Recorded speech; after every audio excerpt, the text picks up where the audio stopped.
माता परमेश्वर को मेरा प्रणाम। उनकी दिव्य ऊर्जा आपको हर पल गाइड करे और प्रोटेक्ट करे। इसी दुआ के साथ अपनी रीडिंग स्टार्ट करते हैं। आज का जो टॉपिक है कि हम अपने रिश्तों को कैसे सुधारें। आपका कोई भी रिश्ता अगर आपको लग रहा है कि टॉक्सिक हो रहा है या फिर कोई भी ऐसा इशू है जो आपको लग रहा है कि यार बहुत परेशान कर रहा है, तो आज देखेंगे कि उसके पीछे क्या रूट कॉज है। ठीक है, तो आप रीडिंग को ध्यान से सुनिए।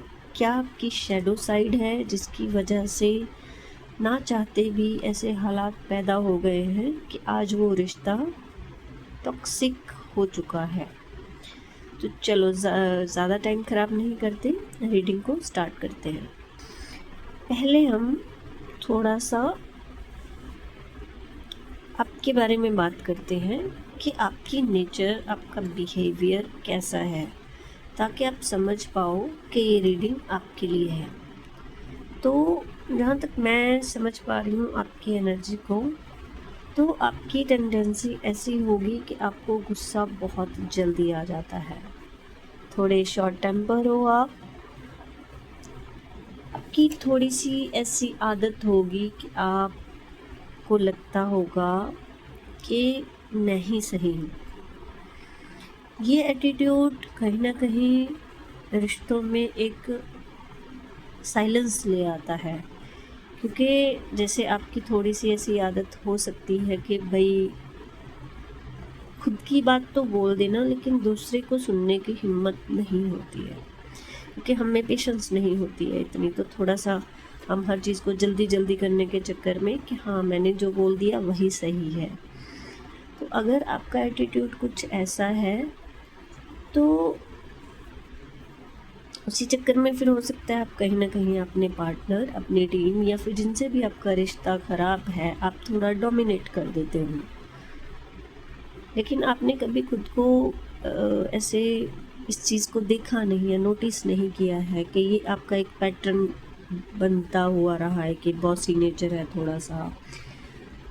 तो इस वजह से क्या होता है कि लोग ना थोड़ी दूरी बना लेते हैं, क्योंकि हर वक्त सामने वाले में उतनी पेशेंस नहीं होती है कि वो आपके इस जो आप बेहतर जानते होंगे कि थोड़े से आपके वर्ड ऐसे होते हैं कि भाई दूसरे को चुभ जाते हैं, हार्श वर्ड्स कभी कभी यूज़ कर लेते हो। ऐसा नहीं है कि आप ऐसा बिहेवियर जानबूझ के करते हो, लेकिन ये आपके बिहेवियर का कह लो एक हिस्सा है।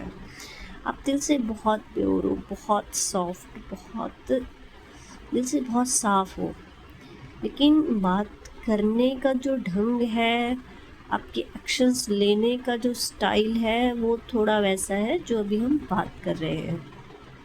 ठीक है, तो बाहर से ये कोकोनट टाइप वाला इतना हार्ड शेल, उसके अंदर जाने की इजाज़त ही नहीं जब आप किसी को दोगे, तो फिर सामने वाला तो जस्ट वैसे ही आपको जज करेगा ना जैसा आप बाहर से एक्शन ले रहे हो।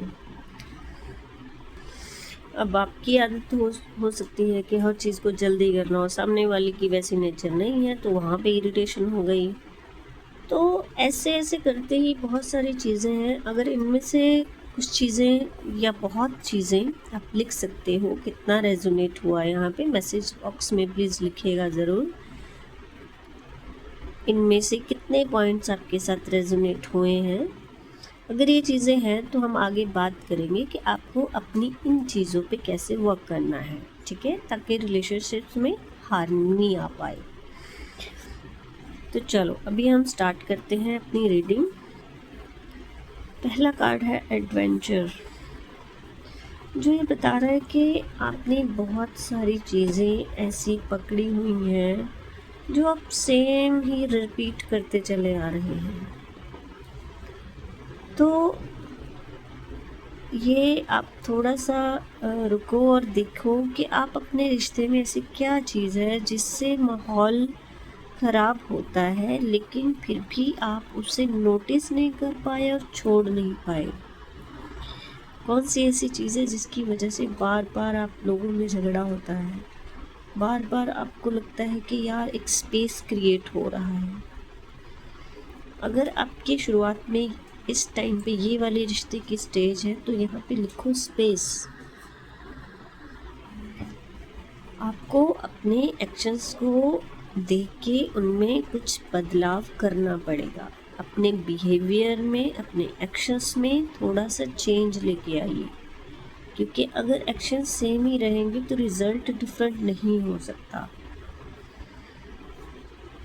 ठीक है, तो आपको पहला काम ये करना है, अगर आप इसी सिचुएशन में हैं, आपको अपने अभी के टाइम को एंजॉय करना है उनके साथ।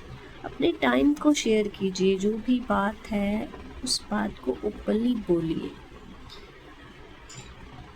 हर बात के लिए उसको गुस्से में करना या कमांडिंग नेचर रखना, हर टाइम बॉसी बिहेवियर, आप खुद देखो, जब आप नहीं झेल सकते तो सामने वाला कैसे झेल लेगा, है ना। अगर पास्ट में कुछ हुआ है उसको प्लीज़ रिपीट मत करो, क्योंकि आपकी टेंडेंसी हो सकती है कि जो कुछ भी पास्ट में हुआ है आप उसी चीज़ को बेशक बोलो नहीं, लेकिन आपके दिल और दिमाग में वही बात कंटिन्यू चलती रहती है, तो आप प्रेजेंट मोमेंट में रह ही नहीं पाते हो। आप ना चाहते हुए भी पास्ट की उसी जो हर्ट हुआ था फेज़, या जो भी हुआ था जो अच्छा नहीं था, आप उसी में जीते हुए अपने आज को भी ख़राब करते हो।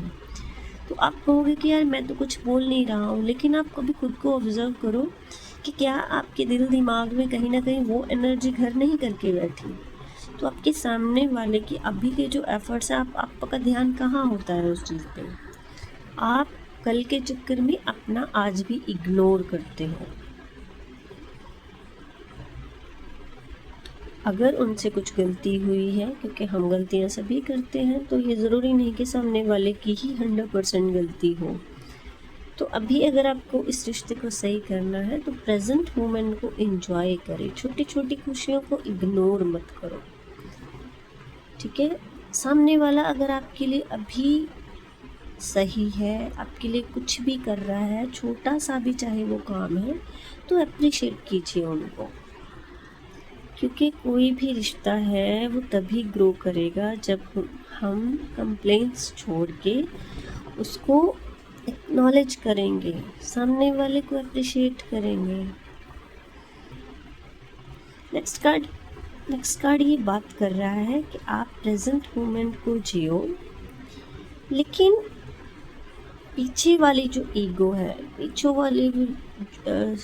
पीछे वाला जो भी टफ टाइम रहा है या टफ मेमोरीज हैं, जो भी आपका लगता है कि इस रिश्ते में ब्लॉकेज का काम कर रहे हैं, उन सबको छोड़ के आगे बढ़ना होगा।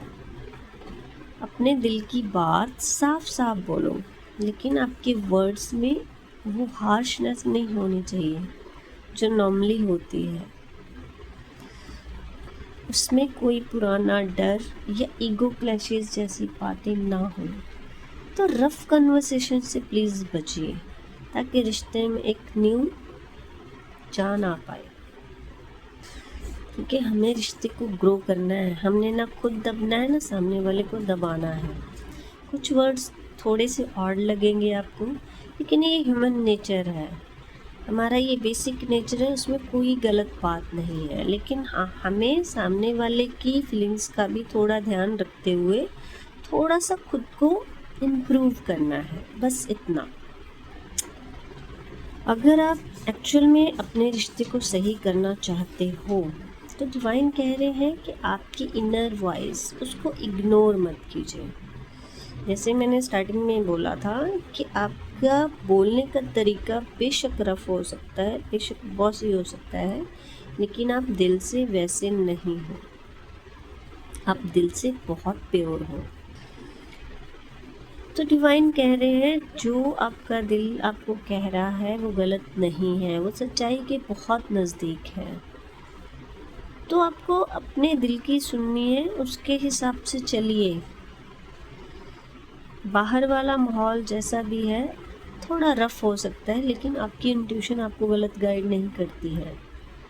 आप उसे सुनेंगे, फॉलो करेंगे कि किस रिलेशनशिप में मुझे कितनी बाउंड्री क्रिएट करनी है, किस में कितना इन्वेस्ट करना है, ये आप बहुत बेहतर जानते हो। ठीक है।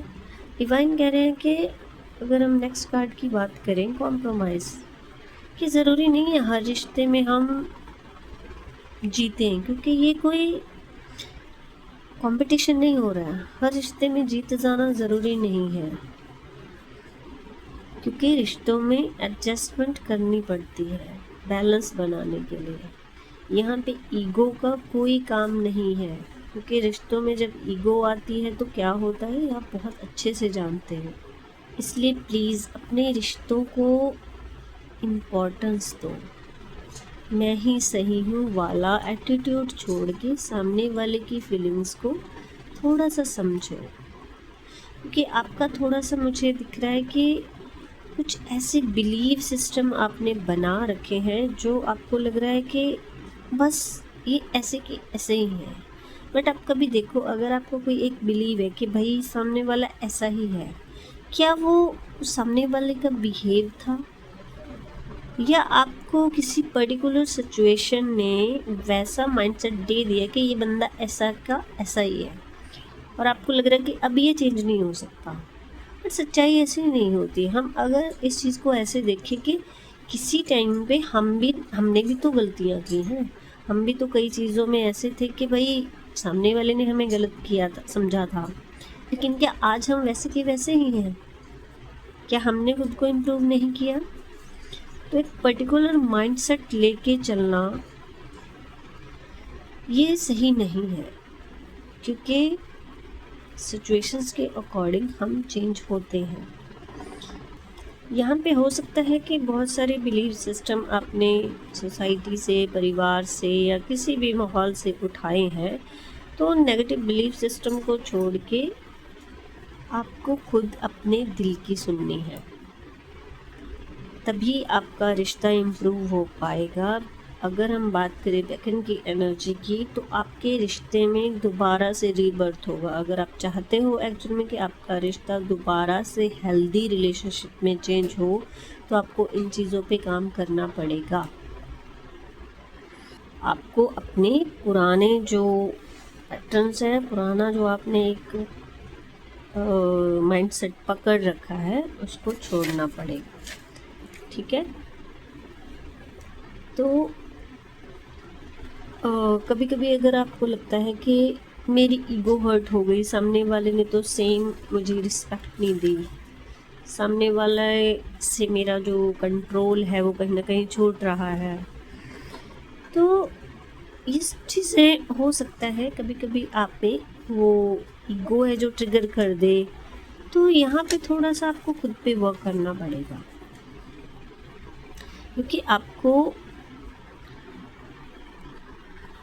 क्योंकि ये चीज़ आपको बहुत ज़रूरी है प्रैक्टिस करना, दूसरे वाले की भावना को समझना। जब तक आप वो नहीं सीख पाओगे तो आपकी रिलेशनशिप इम्प्रूव नहीं हो पाएंगे, क्योंकि आपके साथ जो ये दिक्कत है कि बात दिल में रखना, शेयर नहीं करना, डिवाइन कह रहे हैं आपको जवाब बाहर से नहीं, आपके भीतर से मिलेंगे। तो आपको अभी जो हमने डिस्कस किया, इन बातों पे थोड़ा सा ध्यान दीजिए। अगर ये रीडिंग आपके साथ रेजोनेट हुई है तो इस चैनल को शेयर कीजिएगा। नमः शिवाय।